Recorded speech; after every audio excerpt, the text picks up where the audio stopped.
চোখ বন্ধ করে একবার ভাবুন তো, ঠিক এই মুহূর্তে আমরা যখন নিজেদের জীবনের ছোটখাটো বিষয়, অফিস, পড়াশোনা বা সোশ্যাল মিডিয়া নিয়ে ব্যস্ত, পৃথিবীরই কোনো এক অজানা দুর্গম প্রান্তে এক বিশাল গোপন লোহার প্রাচীরের ওপাশে কোটি কোটি দানব শুধু একটা সুযোগের অপেক্ষায় ফুঁসছে।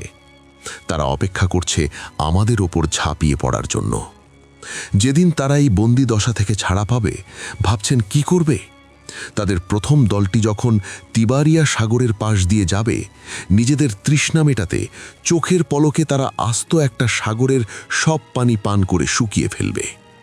শেষের দলটি এসে বলবে, একসময় বোধহয় এখানে পানি ছিল। শুধু কি তাই, পৃথিবীর সব মানুষকে শেষ করার পর তাদের অহংকার এতটাই চরমে পৌঁছাবে যে তারা আকাশের দিকে তীর ছুঁড়বে, যেন আকাশবাসীকেও তারা হত্যা করতে পারে। গায়ে কাঁটা দিয়ে উঠছে, তাই না? প্রশ্ন হলো, কে আটকে রেখেছিল এই ভয়ঙ্কর জাতিকে? আর ঠিক কিভাবে, কোন প্রযুক্তিতে তৈরি হয়েছিল সেই অলৌকিক লোহার প্রাচীর? চলুন আজ আমরা ডুব দিই ইতিহাসের সবচেয়ে রোমহর্ষক আর রহস্যময় এক অধ্যায়ে। পৃথিবীর ইতিহাসে এমন কিছু জাতি আছে যাদের নাম শুনলেই ভয়ে গায়ে লোম দাঁড়িয়ে যায়। আমরা অনেকেই হয়তো ছোটবেলায় দাদু, নানু বা হুজুরের কাছে এই গল্প শুনেছি। পবিত্র কোরআনেও তাদের কথা খুব স্পষ্টভাবে বলা হয়েছে। এরা কিন্তু ভিন গ্রহের কোনো এলিয়েন, জিন বা রূপকথার দৈত্য নয়। এরা আমাদের মতোই রক্তমাংসের মানুষ, হযরত আদমেরই বংশধর। কিন্তু তাদের স্বভাব কোনো হিংস্র পশুর চেয়েও বহুগুণ ভয়ঙ্কর। হ্যাঁ, ঠিকই ধরেছেন, তাদের নাম ইয়াজুজ ও মাজুজ।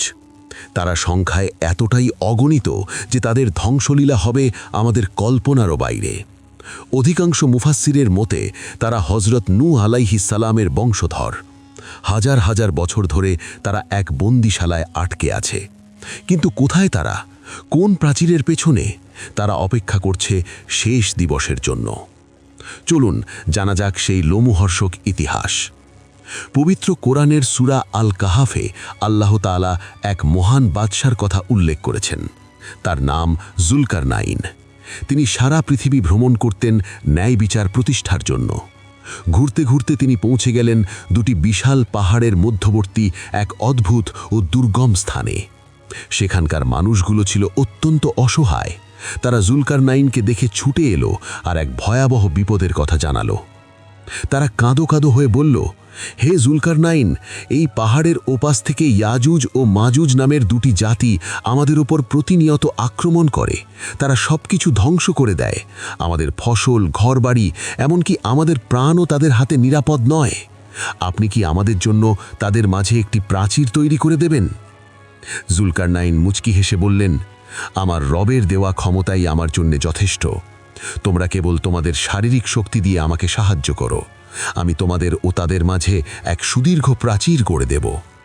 শুরু হলো ইতিহাসের অন্যতম সেরা এক ইঞ্জিনিয়ারিং প্রজেক্ট, এক মহাযজ্ঞ।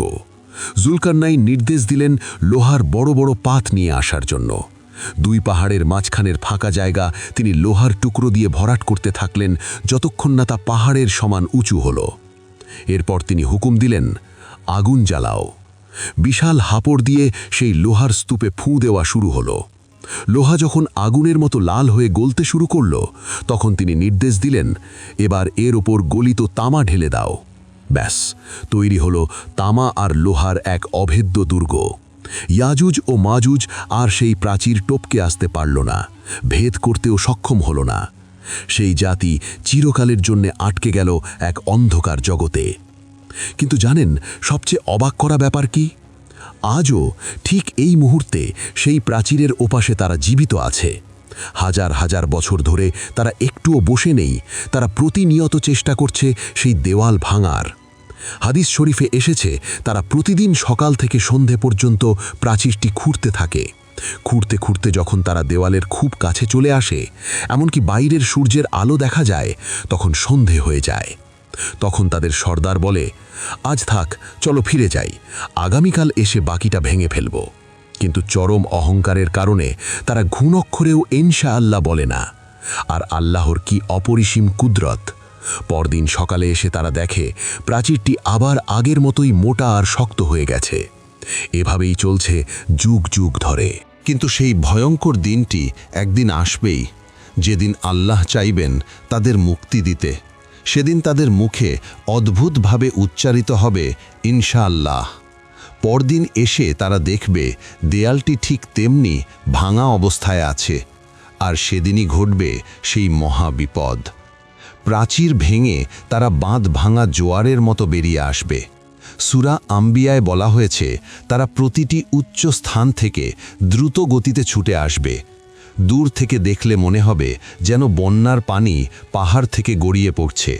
তারা পৃথিবীর সম্পদ মুহূর্তের মাঝে শেষ করে ফেলবে। খাবার, ফসল আর পশু পাখি নিমিষেই গায়েব হয়ে যাবে। চারপাশের মানুষ তখন চরম ভয় ও অনিশ্চয়তার মধ্যে পড়ে যাবে। এই চরম বিপদের সময় পৃথিবীতে থাকবেন হজরত ঈসা আলাইহিসসালাম। তিনি দাজ্জালকে হত্যা করার পরপরই এই নতুন ফিতনা শুরু হবে। আল্লাহ নির্দেশে হজরত ঈসা আলাইহিসসালাম তখন মুমিনদের নিয়ে তুর পাহাড়ে আশ্রয় নেবেন, কারণ ইয়াজুজ মাজুজের এই বিশাল বাহিনীর সাথে যুদ্ধ করার শক্তি তখন পৃথিবীর কোনো মানুষের থাকবে না। ইয়াজুজ মাজুজ তখন অহংকারে অন্ধ হয়ে আকাশের দিকে তীর ছুড়বে এবং দাম্ভিকতার সাথে বলবে, আমরা পৃথিবীর সব কিছু জয় করেছি, এবার আকাশের দিকেও আমাদের শক্তি দেখাবো। এদিকে তুর পাহাড়ে অবরুদ্ধ মুমিনরা পড়বেন তীব্র খাদ্য সংকটে। অবস্থা এমন হবে যে একটি গরুর মাথা তখন তাদের কাছে 100 স্বর্ণমুদ্রার চেয়েও বেশি মূল্যবান মনে হবে। নিরুপায় হয়ে হজরত ঈসা আলাইহিসসালাম ও তার সঙ্গীরা আল্লাহর কাছে কায়মনো বাক্যে চোখের পানি ফেলে দোয়া করবেন। আল্লাহ তো রহমানুর রহিম, তিনি মুমিনদের এই আর্তনাদ কবুল করবেন। আল্লাহ ইয়াজুজ ও মাজুজের ঘাড়ে নাগাফ নামক এক ধরনের বিশেষ পোকা সৃষ্টি করবেন। এটি হবে এক ভয়াবহ মহামারী। চোখের পলকে একটি প্রাণী যেভাবে মারা যায়, ঠিক সেভাবে কোটি কোটি ইয়াজুজ মাজুজ একযোগে মৃত্যুর কোলে ঢলে পড়বে। পৃথিবী শান্ত হবে। হজরত ঈসা আলাইহিসসালাম পাহাড় থেকে নেমে আসবেন, কিন্তু পৃথিবীতে পা ফেলার মতো এক বিগত জায়গাও খালি থাকবে না। সবখানে শুধু তাদের পচা গলা মৃতদেহ। তাদের দুর্গন্ধ পৃথিবীকে বসবাসের অযোগ্য করে তুলবে। মানুষ আবারও অসহায় হয়ে আল্লাহর কাছে সাহায্য প্রার্থনা করবে। এরপর আল্লাহ মুষলধারে বৃষ্টি বর্ষণ করবেন। সেই বৃষ্টিতে পৃথিবী ধুয়ে মুছে একদম আয়নার মতো পরিষ্কার হয়ে যাবে। এরপর আল্লাহ লম্বা গলার এক বিশেষ ধরনের বিশাল পাখি পাঠাবেন। তারা এসে মৃতদেহগুলোকে তুলে নিয়ে সমুদ্রে বা পাহাড়ের গর্তে ফেলে দেবে। আমাদের এই সুন্দর পৃথিবী আবারও শস্য শ্যামল হয়ে উঠবে। বরকত এত বেশি বাড়বে যে একটিমাত্র ডালিম একদল মানুষের পেট ভরানোর জন্য যথেষ্ট হবে। ইয়াজুজ ও মাজুজের এই ঘটনা আমাদের জন্য এক বিশাল সতর্কবার্তা। কিয়ামত তো আর খুব দূরে নয়। আমরা কি প্রস্তুত সেই কঠিন সময়ের জন্য, নাকি আমরা এখনও দুনিয়ার মোহে অন্ধ হয়ে আছি? আল্লাহ আমাদের সবাইকে শেষ জামানার এই ভয়াবহ ফিতনা থেকে রক্ষা করুন এবং ঈমানের সাথে মৃত্যু নসিব করুন। গল্পটা শুনে কি একটু গায়ে কাঁটা দিয়ে উঠল? ওঠারই কথা।